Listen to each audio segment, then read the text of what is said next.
उत्तरी पूर्वी दिल्ली के तीसरे पुस्ता के पास आ रहे हैं बाबा बागेश्वर धाम। आज तक उत्तर प्रदेश न्यूज चैनल के साथ रिपोर्टर रविंद्र शर्मा। दिल्ली बागेश्वर धाम बाबा पंडित धीरेन्द्र शास्त्री महाराज दिल्ली में हनुमंत कथा सुनाने आ रहे हैं। उत्तर पूर्वी दिल्ली की गोंडा विधानसभा स्थित तीसरा पुस्ता यमुना खादर में पहली बार 1 फरवरी से लेकर 3 फरवरी तक राम भक्त श्री हनुमंत लाल की कथा राम भक्तों को सुनाने आ रहे हैं। कथा का आयोजन उत्तरी पूर्वी दिल्ली के सांसद मनोज तिवारी के जन्मदिन के उपलक्ष्य में किया जा रहा है। दिल्ली नगर निगम के अधिकारी, नेशनल हाईवे के अधिकारी, दिल्ली पुलिस के अधिकारी, भाजपा जिला के दोनों अध्यक्ष, निगम पार्षद एवं अन्य अधिकारी कार्यक्रम स्थल का जायजा लेने पहुंचे। आप तस्वीरों के माध्यम से देख सकते हैं कि सांसद मनोज तिवारी कथा स्थल का निरीक्षण कर रहे हैं कि किस प्रकार से कहां पर क्या इंतजाम किए जाएंगे। CCTV, volunteers, civil defence, Delhi police, traffic police के साथ भारतीय जनता पार्टी कार्यकर्ताओं द्वारा व्यवस्था को बनाने का काम किया जाएगा। बागेश्वर धाम बाबा धीरेन्द्र शास्त्री महाराज की कथा रसपान करने लाखों की संख्या में राम भक्त पहुंचेंगे। उनकी व्यवस्था को देखते हुए वहां पर सुविधाओं की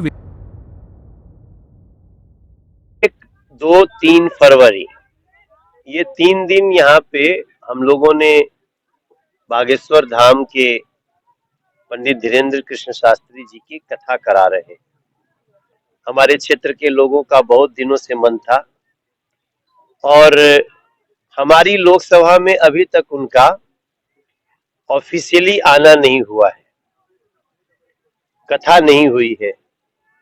लोगों की बहुत चाहत है। मैं देख रहा था कोई बागेश्वर जाते हैं, कोई कहीं कथा हो रही है वहां जाते हैं, फिर कई लोगों को बहुत में निराश होकर के बिना दर्शन किए, बिना मिले लौटते देखा है। तो हम सब ने प्लान किया कि हमारी लोकसभा में उनकी कथा होगी, श्री हनुमंत कथा, जिसमें जमुना जी की भी बातें होंगी, जमुना कथा भी होगी।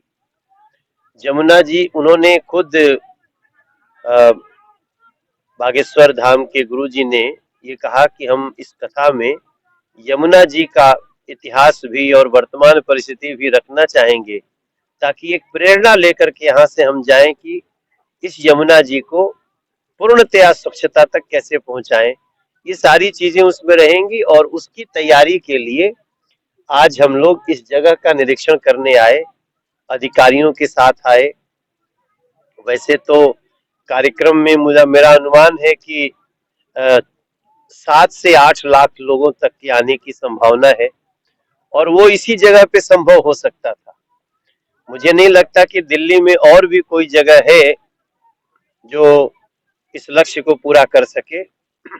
भविष्य में इस जगह का भी बहुत डेवलपमेंट होना है, लेकिन उसके पहले एक प्रकार का भूमि पूजन भी है, क्योंकि इस जगह में जितने बच्चे खेलते हैं उन लोगों को ये खेलने की जगह और भी अच्छी मिले। और कई लोग देखते हो यहाँ पे, हालांकि कुछ लैंड है जहाँ ऐसा बताया जाता है कि वहाँ लोग अपनी क्रिकेट की वगैरह प्रैक्टिस करते हैं, लेकिन बाकी सबका भी डेवलपमेंट होना चाहिए। तो उसका भी एक शुभारंभ मान लीजिए, जो 1, 2, 3 फरवरी, मेरा सौभाग्य है कि 1 फरवरी मेरा जन्मदिन होता है, तो इस नाते भी गुरुजी ने वही समय दे दिया। हम नहीं कह रहे, तो बोले नहीं नहीं हम तो फिर 1 फरवरी से ही करेंगे। तो एक तो हम आप सबके मार्फत सबको निमंत्रण भी देते हैं और आज हम लोगों ने उस जगह का मुआयना करके आगे की तैयारियां शुरू कर। अच्छा सर, बात की जाए जिस तरीके से घनित आबादी वाला क्षेत्र माना जाता है, तो सुरक्षा व्यवस्था के क्या इंतजाम है, क्योंकि जो उनके भक्त हैं भारी संख्या में यहाँ पहुंचते हैं? हाँ, तो इससे तो बहुत छोटे छोटे जगह में उनका कार्यक्रम हुआ, जहाँ 3-4 लाख लोग आ गए।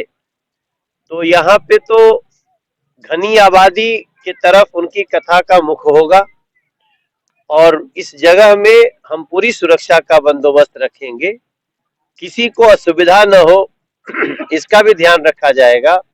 और जो लोग यहाँ पे आएंगे उनके आने जाने बैठने, कुछ लोग रात्रि को अगर ठहर जाते हैं, क्योंकि अक्सर हमने देखा है कि कई लोग कथा सुनने आते हैं तो वो दूर से आते हैं, तो उनके लिए कहीं और न जाना पड़े, तो हम कम